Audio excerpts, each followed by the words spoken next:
Okay. Dr. Michelle Kuo is the Marlene Hess Curator of Painting and Sculpture at MoMA. Today she will speak to us on a fascinating project from the 1960s called Experiments in Art and Technology. Thank you so much. It's great to be here. And I'm just going to speak about a kind of historical episode that lends a bit of background to all of these amazing research projects that everyone's been discussing. And so this group is called Experiments in Art and Technology, and I'm just going to go through a bit of its extraordinary history. And one thing just to preface, I think in the background of all of these topics we're discussing is the fact that, to my mind, the history of art and technology is a history of envy. The rival fields, at least in the 20th century, have long challenged, borrowed, or stolen from each other. Each wants what the other has. Art desires technology's seeming omnipotence, its cold power, its cutting-edge materials and processes, while technology wants art's creativity, its free thinking, its radical innovation. And you see here the two sides of a work by Jasper Johns from 1963-64. And these are really illustrating in some way the two sides that I'm talking about. On the front is a battery-powered neon light that a Bell Labs engineer named Billy Kluver specially designed for Johns. And on the back is all of the crazy electrical wiring that went into creating that element. But in spite of this kind of recto and verso, this fraught relationship, art and technology have converged in many ways, and this has had really enormous consequences for contemporary experience.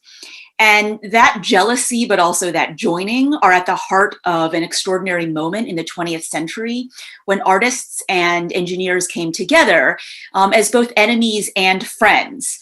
This was the formation of the group Experiments in Art and Technology, or EAT for short, an organization that aimed to create widespread collaborations between artists and engineers. And it all began with a kind of loose set of relationships. On the left, you see Billy Kluver, the engineer I just mentioned, who worked with Johns. And on the right is Robert Rauschenberg. So those two as well collaborated. And here you see them working on a sound sculpture in 1965. So these engineers, including Kluver from Bell Labs, met through a series of connections, a number of artists. And in late 1966, they founded EAT. But these early collaborations around 1965, prior to the formation of the group, really show us that the engineers' participation went beyond technical assistance. It really altered the very form of the work. The concept and material of the artworks were literally shaped by their technological means. And so with this loose sort of set of associations, the question really came to the forefront. What if more artists and engineers could work together and exchange ideas, techniques, and media, generating something that neither would ordinarily produce on their own? So Rauschenberg, Kluver, and a number of friends and acquaintances soon decided to find out. And this loose band of friends and collaborators embarked on a project called 9 Evenings, Theater and Engineering. And you see the group here in front of the 69th Regiment Armory in New York City. It's a cavernous hall. This was a legendary performance series that would lead directly to the formation of EAT. And the event was just a colossal enterprise in also a cavernous building. And it was attended by more than 10,000 people over 9 nights. About 40 engineers from Bell Labs worked with about 10 artists. So Kluver pulled in Bell colleagues who were researching everything from integrated circuits to making computers talk. And these were the technologies that would usher in wireless communication, personal computing, and the internet. They were really the architects of the information age. And I'll just gloss over very quickly, but here are some of the amazing performances slash works that took place. This is one such piece by the choreographer Steve Paxton titled Physical Things. And you can see inside this huge hall of the Armory, Paxton worked with engineers to create essentially a huge polyethylene tunnel through which viewers, that spectators could walk. And here's a diagram. So everyone was given a handheld radio receiver, and they connected loops of audio networks in the ceiling that would then be transmitted to the receivers that you could walk around with. And so get this kind of ambient, constantly changing soundscape as you walked around. Just one other example is that when the engineers and artists collaborated, they actually had to come up with a kind of new language to communicate with one another. So this is actually a block diagram devised by one of the engineers for Rauschenberg's own performance, which I won't go into right now, but it was a way to understand essentially all of the inputs and outputs of this extraordinary set of almost theatrical devices that they created. And essentially they eventually settled on a system that could network all the different lights, sound effects, etc., given different inputs triggered by audiences in the armory that could be used for different performances. And this created odd bedfellows. So here you see John Cage on the left, the artists and choreographers Simone Forti and Deborah Hay in the middle, and then the engineer Per Bjorn on the right. And they're actually sitting there stripping wires for the performances to get ready. So all of these very strange collaborations really also changed the competencies of what we think of as artists and engineers.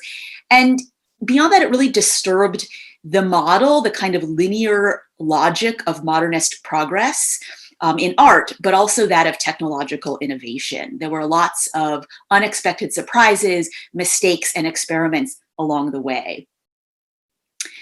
So this group then decided, okay, what happens if we grow this even more? And here you see the first actual meeting of experiments in art and technology in December 1966. It's in a hotel in New York.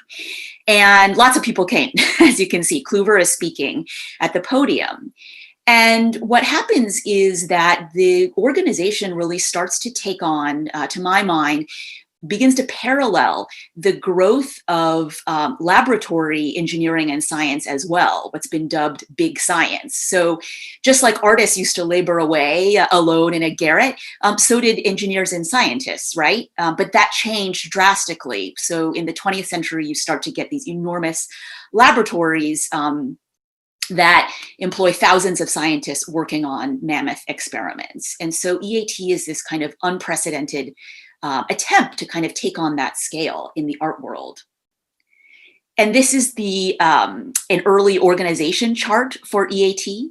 And you can see that it's a little bit almost tongue-in-cheek, but they're looking at a kind of horizontal network between artists, industry, administrators, managers, and industrial laboratories. And in the upper, the second row, you'll see that there's an interesting box that says available consulting, engineers on their own time. So what happens is that most of the engineers that begin to collaborate with artists in EAT are doing this in their free time. And then what happens as well is as they scale, they think, well, how are we going to match artists and engineers? And they come up with a pretty extraordinary system, essentially trying to say, if you're an artist and you're interested in plastics and holograms, can we match you with an engineer who is a specialist in one of those fields and lives nearby you? And they come up with this amazing edge-notched card system, which was actually a pretty archaic system. You might have remembered this from card catalogs and libraries. And this edge-notch card, an example of which you see here from 1968, has all these different fields. And what would happen is if you punch the holes on the edge of the card corresponding to certain fields, and then you stack the cards, you're able to then put knitting needles through specific holes corresponding to fields. And when you pull up the knitting needles, all the cards that match the fields you're searching will fall. So again, it's this extraordinary combination of high and low tech. They then began to experiment with an IBM 7090, like an actual computer database. And this is a matching form or a questionnaire filled out by Richard Serra. So he's saying, this is what I'm interested in, this is what, where I live, etc. And this is just the raw data that they're taking in to then put into these matching cards.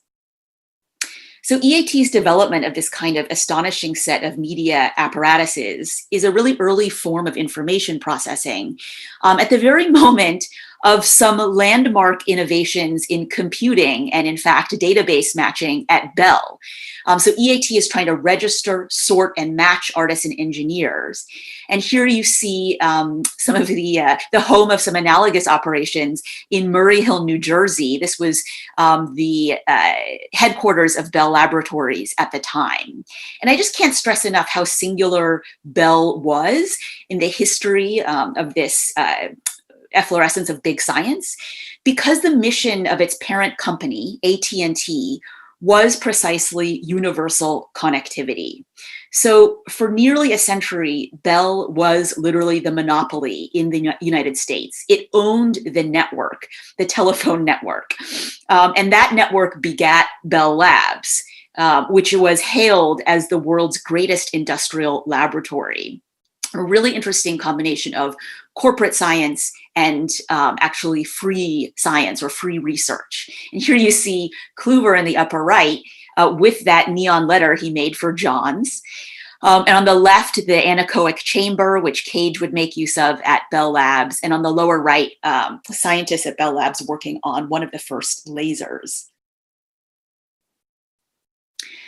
So then this question of scale becomes even bigger. And by 1970, EAT embarks on a pavilion for the World's Fair in Osaka, Japan in 1970. And it's actually sponsored by Pepsi. So to make a long story short, EAT won this commission to design a pavilion. And you see it here. There are many elements to it, which I won't go into, but first, I'll just note that there are audience members walking in on the far right, if you can see, into a kind of tube. And then they'll go under and into this dome that you see here, which is also surrounded by a fog, and more on that in a second. But inside that dome was a mirrored dome. And this is actually a test prototype that the group made in California in early 1970. And you can see it's essentially a huge inflated, aluminized mylar plastic mirror dome. So it was the largest spherical mirror ever created. And in fact, it was engineered by the same engineering firm that created the first satellites for NASA. This is Echo 1 from 1960, based on the same principle, but it's very primitive, actually. It's a mirrored sphere that gets launched into space. And what happens is you just beam up waves and they get bounced off by the mirrored surface and back to Earth. But what happened at the Pepsi Pavilion is that, and I was just going to say that in the Pepsi Pavilion, you're actually inside. So you're experiencing this mirror dome in a totally inverted, different way. And this is just a funny note. So that previous model that you saw, which EAT had created, actually burst, unfortunately. And so they had to go through, again, much trial and error to devise this mirror dome. But eventually they succeeded. And so what happens in Osaka is this enormous spherical mirror within which there are incredible and strange optical properties. And the foremost of them is that you get actual three-dimensional suspended reflections. And you can see this here with this woman holding a flag. And you would actually see even sort of more than a hologram, these reflections hanging in space. And here's another shot with many more people in it. And then there are images and reflections that essentially keep bouncing off through the dome. And so there are just incredible, again, very strange, both three-dimensional and two-dimensional reflections that are occurring throughout the space as people are moving through it. The other aspect of the pavilion that I'll just outline is the fog. So Fujiko Nakaya was a Japanese artist who collaborated with EAT and this sort of international group. And she spearheaded the design of essentially a fog sculpture that would waft around the dome and in fact kind of envelop you almost palpably, like walking into a very, very thick fog. So on the one hand, you have the transparency of the mirror, and on the other, the opacity of this extraordinary fog. And then, oh, sorry. So I just wanted to dwell on that for a moment, which is to say that, you know, this project, which is almost this huge, strange fusion of art, technology, and corporate sponsorship in Osaka, is really the largest collaboration that EAT would undertake. But on the flip side, the largest single collaboration. But on the flip side, EAT actually at its peak grew to more than 5,000 members around the world. So many other projects and one-to-one collaborations came out of the group, artist residencies, and then also branches around the world, what they dubbed local groups. So about 40 local groups of EAT sprung up around the world in basically every continent. And they were interested in not only harnessing technology and sort of creating greater access to it from people who might not normally otherwise ever have access to these high technologies, but also to critique it. This entire endeavor arises from the fact that all of these participants are disturbed by what they see as technology running amok. It's a time of environmental crisis, of the military-industrial complex, of Vietnam, the threat of nuclear disaster, and the looming crisis of automation. These are all really prescient, and it sounds pretty familiar as well. So they're trying to make technology and art do something else. And I think EAT really showed that aesthetic experimentation and collaborative exchange could operate at an unprecedented scale. So the group really takes on this most ambitious expansion of research and invention of our time. The colossal global networks of telecommunications, capital, and knowledge taking shape in the post-war period. But EAT also showed that these kinds of networks did not have to conform to existing models. And the little postscript to this is by the mid-70s, the group starts to peter out. They lose funding, which is a whole other story.